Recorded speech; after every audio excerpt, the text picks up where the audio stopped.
여러분, 내 자동차 엔진을 고치는 카센터 정비사하고 내 부러진 다리를 고치는 응급실 외과 의사의 공통점이 대체 무엇일까요? 글쎄요. 겉보기에는 다루는 대상도 다르고 완전히 다른 직업 같잖아요. 그렇죠. 그런데 오늘 저희가 참고할 이 운영관리라는 과학의 렌즈로 딱 들여다보면요. 이 둘은 완벽하게 동일한 존재입니다. 아, 시스템적으로 아주 똑같은 본질을 공유하고 있다는 거죠. 맞아요. 오늘 우리는 이 기묘하고도 매혹적인 연결고리를 한번 파헤쳐 볼 겁니다. 여러분이 매일 무심코 문을 열고 들어가는 곳들 있잖아요. 네, 뭐 머리를 자르러 가는 미용실이나 매일 가는 카페 같은 곳들이죠. 네, 혹은 감기 기운에 찾아가는 동네 병원까지요. 겉보기엔 사람들의 온기나 친절로 굴러가는 곳 같거든요. 사실 그 이면을 보면 소름 돋을 정도로 정교하고 차가운 보이지 않는 기계 잔체가 숨어 있죠. 정확합니다. 그래서 오늘의 미션은 바로 이 서비스 생산 시스템이라는 거대한 기계장치의 작동 원리를 완전히 해체해보는 겁니다. 이 탐구가 끝나고 나면 청취자 여러분이 세상을 바라보는 해상도가 진짜 한 단계 확 높아지실 겁니다. 자, 이 내용을 하나씩 풀어보죠. 방금 말씀하신 그 기계장치라는 게 결국 서비스를 하나의 공장으로 본다는 뜻인가요? 네, 맞아요. 우리가 흔히 서비스라고 하면 사람이 사람에게 주는 무형의 친절, 막 이런 감성적인 측면에만 집중하잖아요. 그렇죠. 서비스가 좋다 나쁘다 할 때 보통 직원이 얼마나 친절한가를 떠오르니까요. 그런데 그 본질을 시스템 관점에서 보면 완전 다릅니다. 명확한 투입물이 있고, 그걸 변환하는 과정이 있고, 최종적인 산출물을 내놓는 거대한 공장 구조거든요. 투입, 변환, 산출이라. 이 개념을 생각하다 보니까 아주 도발적인 사고 실험 하나가 딱 떠오르는데요. 오, 어떤 거죠? 자동차 공장하고 대학교를 한번 비교해 보는 겁니다. 자동차 공장은 아주 직관적이잖아요. 강철판이나 나사 같은 부품들이 투입되죠. 네. 그리고 조립이라는 변환 과정을 거쳐서 완성된 자동차가 딱 산출되죠. 그렇죠. 그런데 대학교를 이 프레임에 그대로 대입해 보면 어떨까요? 고등학교로 갓 졸업한 풋풋한 신입생, 그리고 교수진이 딱 투입됩니다. 아, 그리고 4년 동안의 맹렬한 강의나 과제, 시험 같은 게 그 조립 라인 같은 변환 과정이 되는 거군요. 맞아요. 그 과정을 거친 결과로 학위를 가진 지식인이라는 졸업생이 산출되는 겁니다. 학생을 부품처럼 취급한다는 게 좀 섬뜩하긴 한데 시스템 논리로는 너무 아기가 잘 맞지 않나요? 그 섬뜩함이 바로 시스템적 사고의 핵심입니다. 감정을 배제하고 구조만 보는 거거든요. 어떤 서비스든 그 구조를 들여다보면 크게 두 개의 층위로 나뉘어 있습니다. 두 개의 층이요. 구체적으로 어떻게 나뉘나요? 고객과 직접 얼굴을 맞대고 상호작용하는 가시적 영역이 하나 있고요. 고객 눈에는 절대 보이지 않는 거대한 비가시적 영역이 있습니다. 그러니까 가시적 영역은 우리가 흔히 보는 은행 직원이 건네는 미소 같은 거군요. 맞아요. 그걸 전문 용어로는 서비스 운영 시스템이라고 부르고요. 보이지 않는 뒷부분을 기술적 핵심이라고 부릅니다. 와, 이거 약간 수면 위에서는 우아하게 떠 있지만 수면 아래에서는 미친 듯이 발차기를 하고 있는 백조 같네요. 야, 그거 진짜 완벽한 비유인데요. 우리는 무대 위에서 우아하게 대사를 읽는 배우들만 보잖아요. 그렇죠. 그런데 막 뒤에서는 수십 명의 스태프가 초 단위로 큐 사인 맞추고 막 뛰어다니고 있죠. 전산망, 재고 관리 같은 것들이 그 스태프들이 당기는 밧줄인 거고요. 바로 그겁니다. 무대 뒤편의 밧줄 당기기가 어떻게 조직되어 있느냐가 그 서비스 전체의 품질을 결정해요. 그리고 진짜 흥미로운 건 이 무대 뒤편의 스태프들이 움직이는 방식이 제조업의 공장 바닥에서 왔다는 겁니다. 잠깐만요. 제조업의 DNA를 빌려왔다고요? 네. 서비스를 설계하는 사람들은 제조업의 생산 방식을 두 가지 중요한 척도로 서비스에 이식했거든요. 하나는 복잡성이고 다른 하나는 다양성입니다. 복잡성과 다양성이요.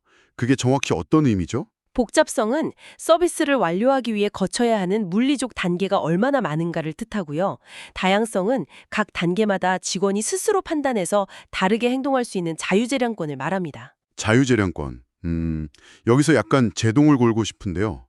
패스트푸드점을 한번 생각해보죠. 거기서 햄버거 조리하는 과정이 자동차 조림 라인하고 완벽하게 똑같이 굴러간다는 뜻인가요? 네, 거의 완벽하게 똑같습니다. 아니, 햄버거를 굽는 건 기계팔이 아니라 사람이잖아요. 사람은 감정도 있고 매번 똑같이 행동할 수도 없는데 그 공장 라인 작업이 서비스업에서 어떻게 가능한 거죠? 그래서 인간의 그 불확실성을 통제하려고 다양성을 의도적으로 0에 가깝게 억압해버리는 방식을 씁니다. 다양성을 억압한다고요? 아, 그러니까 직원의 재량권을 완전히 뺏어버린다는 거군요. 맞아요. 패스트푸드점 주방에 직원이 들어갔다고 상상해보세요. 직원이 오늘은 고기를 미디엄 레어로 구워볼까? 케찹을 별 모양으로 뿌려볼까? 이런 선택을 할 자유가 있을까요? 절대 없죠. 매뉴얼대로만 해야 하니까요. 네, 단 1%도 없습니다. 그릴 온도는 고정되어 있고 감자튀김 익으면 기계가 알아서 삐삐 소리를 내죠. 소스통도 한 번 누르면 정해진 양만 딱 나오잖아요. 와, 듣고 보니 정말 그러네요. 인간이 개입은 하지만 인간의 판단력을 완전히 제거해버린 거군요. 직원을 거의 컨베이어 벨트 부품처럼 동기화시킨 거네요. 그렇죠. 어떻게 보면 서글프지만 전 세계 어디를 가든 똑같은 맛과 속도를 보장한다는 점에서는 진짜 소름 끼치게 효율적인 메커니즘이죠. 이게 바로 라인 작업 서비스의 본질입니다. 그렇게 직원의 행동을 규격화하는 거군요. 그런데 요즘은 또 조금 다르지 않나요? 사람마다 취향이 다 달라서 매장에서도 요구하는 게 엄청 많잖아요. 아주 좋은 지점입니다. 거기서 한 걸음 더 나아가면 이 모델이 최근 어떻게 진화하는지 볼 수 있어요. 4차 산업혁명 시대의 첨단 스마트 공장들이 개인 맞춤형 대량 생산을 하잖아요. 네, 저도 들어본 것 같아요. 공장인데도 개별 맞춤을 해준다고 하더라고요. 패스트푸드점도 똑같아요. 키오스크 터치스크린으로 고객이 양파 빼주세요, 패티 2장 추가요 하면서 극한의 맞춤화를 요구하죠. 맞아요. 저도 주문할 때마다 옵션을 엄청 누르거든요. 그러면 주방이 너무 복잡해지는 거 아니에요? 앞단에서는 그렇게 100명한테 100가지 다른 주문을 갖지만 주방 내부의 물리적 프로세스, 즉 억압된 라인 작업의 효율성은 무너지지 않게 설계되어 있습니다. 뒷단에서는 여전히 공장처럼 짝딱 찍어내는 거죠. 아, 앞단만 화려해지고 뒷단은 여전히 통제된 공장이군요. 패스트푸드점처럼 표준화가 쉬운 물건이라면 그게 가능하겠네요. 네, 햄버거 같은 대상이니까 비교적 수월하죠. 여기서부터가 진짜 흥미로운 부분인데요. 만약 서비스의 대상이 햄버거가 아니라 복잡한 감정과 예측 불가능한 신체를 가진 인간 그 자체라면 어떨까요? 그러면 무적정 다양성을 0으로 만들 수는 없죠. 그렇죠. 고객과의 깊은 상호작용이 필수적인 그런 복잡한 서비스들은 대체 이 시스템의 세계에서 어떻게 이해하고 분류해야 합니까? 그 지점이 바로 경영학자들이 오랫동안 골머리를 앓아온 숙제였습니다. 그래서 학자들은 이걸 설명하려고 일종의 지도를 하나 만들었어요. 지도요? 어떤 형태의 지도인가요? 머릿속에 하나의 거대한 십자가를 그려보세요. 4개의 칸으로 나뉜 매트릭스입니다. 가로축은 고객이 얼마나 대접받기를 원하는가, 즉 고객 접촉과 맞춤화 정도입니다. 오른쪽으로 갈수록 나만을 위한 특별한 VIP 대우가 필요한 거군요. 그럼 세로축은 뭔가요? 세로축은 돈이 어디로 들어가는가, 즉 노동 집약도입니다. 위로 갈수록 사람의 순수 노동력에 의존하고 아래로 갈수록 값비싼 기계나 자본에 의존하는 비중이 높죠. 아, 이 매트릭스 자료를 보니까 보스와 슈메너라는 학자들이 만든 분류법이네요. 그런데 여러분, 이 표를 자세히 보면 진짜 충격적인 디테일이 숨어 있습니다. 네, 어떤 걸 발견하셨나요? 병원과 자동차 수리점이 똑같이 서비스샵이라는 같은 카테고리에 묶여 있어요. 아니, 내 자동차 고치는 거랑 내 부러진 다리 고치는 게 같은 운영 철학이라고요? 여기서 가장 매력적인 점은 그 2개가 왜 같은 칸에 있는지 그 이유를 해체해 보는 겁니다. 첫째로 가로축인 맞춤화 정도를 한번 볼까요? 네, 맞춤화는 확실히 높을 것 같아요. 감기 환자한테 맹장 수술할 수 없고 펑크난 차에 엔진오일 갈아줄 순 없으니까요. 그렇죠. 환자나 고장난 차나 시스템 입장에서 보면 고도의 개별 진단이 필요한 오류난 객체거든요. 의사나 정비사는 완전 맞춤형 처방을 내려야 하니까 고객 접촉이 높을 수밖에 없죠. 거기까지는 저도 완벽하게 동의합니다. 맞춤화가 필수적이니까 오른쪽 칸에 있는 게 맞죠. 그런데 제가 도저히 납득할 수 없는 건 이 세로축입니다. 노동집약도가 낮다는 부분 말씀이시죠? 네. 병원이 노동집약도가 낮은 곳으로 분리되어 있잖아요. 아니, 의사나 간호사들이 매일 밤새우면서 환자 돌보고 그 고도화된 되뇌 기술을 쓰는데 이게 엄청난 노동력 투입이 아니면 대체 뭡니까? 직관적으로는 당연히 그렇게 느끼실 수 있어요. 하지만 이 매트릭스에서 말하는 노동 집약도는 사람들이 얼마나 힘들게 땀 흘려 일하느냐가 아닙니다. 그럼 무슨 뜻인데요? 전체 비용 구조가 어디에 쏠려 있느냐를 뜻하는 거예요. 병원 전체를 세우고 굴리는 비용을 한번 상상해 보세요. 의사들 연봉이 엄청 세지 않나요? 물론 인건비도 비싸죠. 하지만 그 의사가 제대로 진단하려면 수십억 원짜리 MRI 기계, 방사선 치료기, 무균 수술실 같은 게 필수잖아요. 게다가 그 거대한 병원 건물 자체의 비용이 압도적으로 큽니다. 아, 사람의 기술도 중요하지만 그 사람이 일할 수 있게 받쳐주는 기계나 설비값이 훨씬 더 많이 든다는 거군요. 정확합니다. 자동차 수리점도 똑같아요.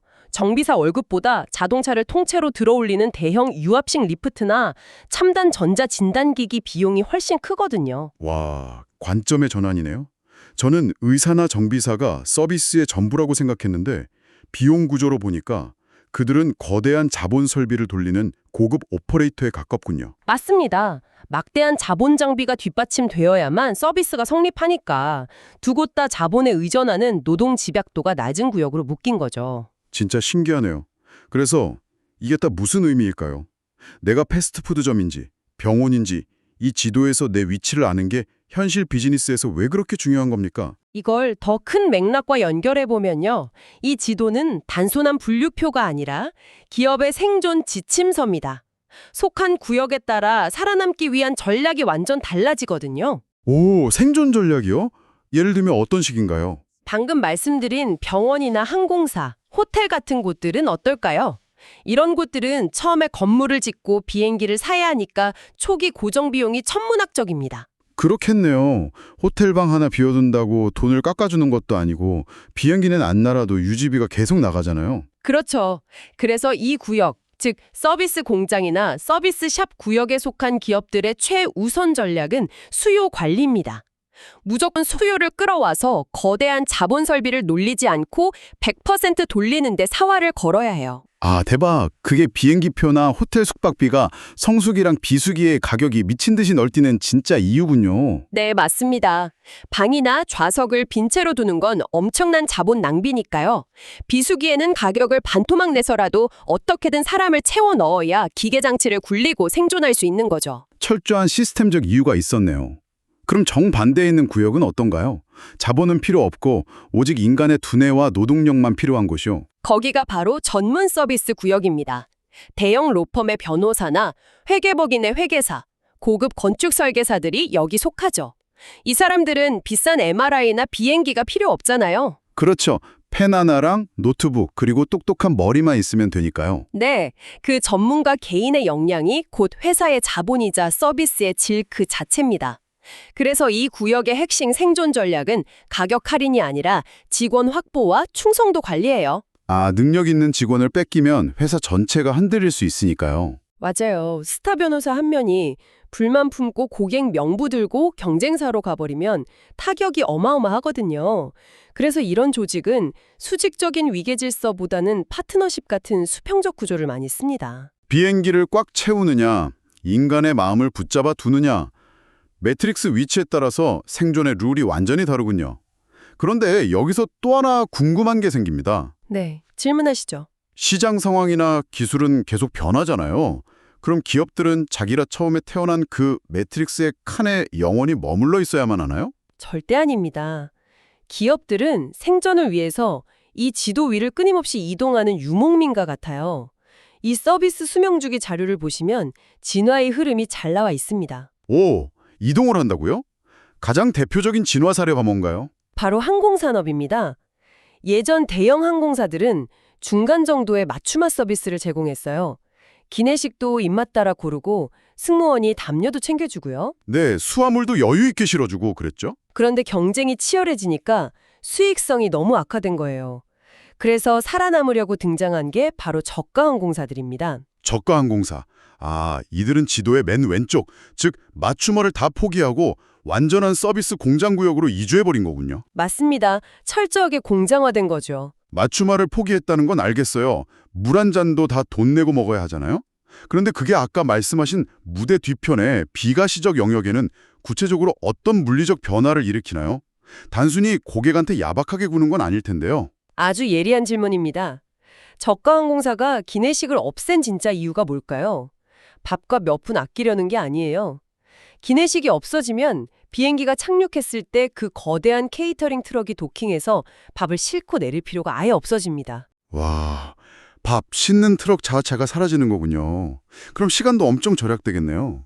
그렇죠. 게다가 식기류가 없으니 청소 시간도 획기적으로 줄고 쓰레기는 비행 중에 승무원들이 봉투 들고 다니면서 미리 다 수거해버리잖아요. 아, 그 무대 뒤편의 복잡한 절차들을 다 잘라내버린 거네요. 맞아요.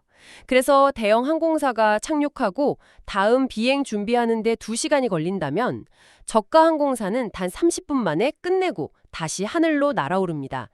비행기라는 막대한 자본의 회전율을 극한으로 끌어올린 거죠. 기내식을 없애는 게 고객 편의를 줄인 게 아니라 비행기 체류 시간을 줄이려는 공학적 설계였다니 진짜 다 톱니바퀴처럼 맞물려 있네요. 그럼 반대로 움직이는 경우도 있나요? 공장에서 오히려 극단적인 맞춤화로 도망치는 기업들이요? 물론 존재합니다. 아까 말한 전문 서비스 구역을 보면 그 반대 방향의 이주를 뚜렷하게 볼 수 있어요.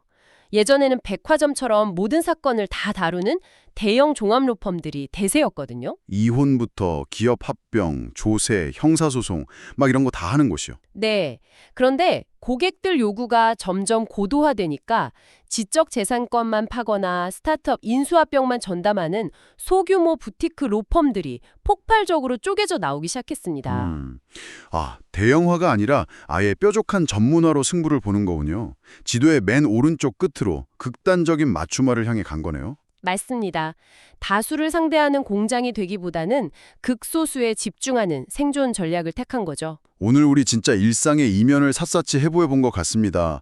당장 내일 여러분이 카페 키오스크에서 얼음 빼고 시럽 추가 버튼을 누를 때 오늘 나눈 이 거대한 매트릭스 지도가 눈앞에 쫙 아른거리실 겁니다. 일상이 완전히 다르게 보이실 거예요. 네. 여러분이 누리는 서비스가 단순한 친절이 아니라 치열하게 계상된 자본의 회전율과 통제가 만들어낸 예술적인 시스템의 결과물이라는 걸 말이죠. 자, 이제 마무리를 좀 해볼까요? 여기서 끝내기에는 참 아쉬운 아주 묵직한 질문 하나를 꼭 남기고 싶습니다. 뭔가 도발적인 질문인가요? 이건 아주 중요한 질문을 던지게 하죠. 오늘 우리는 변호사나 의사 같은 전문 서비스를 기계가 흉내낼 수 없는 노동 집약적 구역이라고 정의했습니다. 그런데 인공지능이 인간의 그 고도화된 지식 노동마저 실시간으로 완벽하게 대체하고 있는 지금, 이 지도는 대체 어떻게 재편될까요? 와, 인간 고유의 영역이라고 믿었던 그 브레인마저 기계로 넘어가는 상황이네요. 엄청난 비용을 들여 개발된 AI가 전문 서비스의 새로운 자본 설비로 딱 들어온다면 변호사의 자문이나 의사의 진단조차 결국 서비스 공장의 컨베이어 벨트 위에서 붕어빵처럼 대량 생산되는 시대가 오지 않을까요? 가장 인간적이고 맞춤화되었다고 믿었던 지성마저 대량 생산 라인 위로 올라간다. 진짜 무서우면서도 핵심을 찌르는 통찰입니다. 과연 미래의 서비스 생태계에서 인간만이 줄 수 있는 가치는 이 매트릭스의 어느 칸으로 밀려나게 될까요? 어쩌면 그 지도의 기준축 자체가 완전히 무너져 내릴지도 모르죠. 맞습니다. 이 서늘하지만 매혹적인 질문을 여러분의 머릿속에 던져두면서 오늘의 심층탐구는 여기서 마치겠습니다.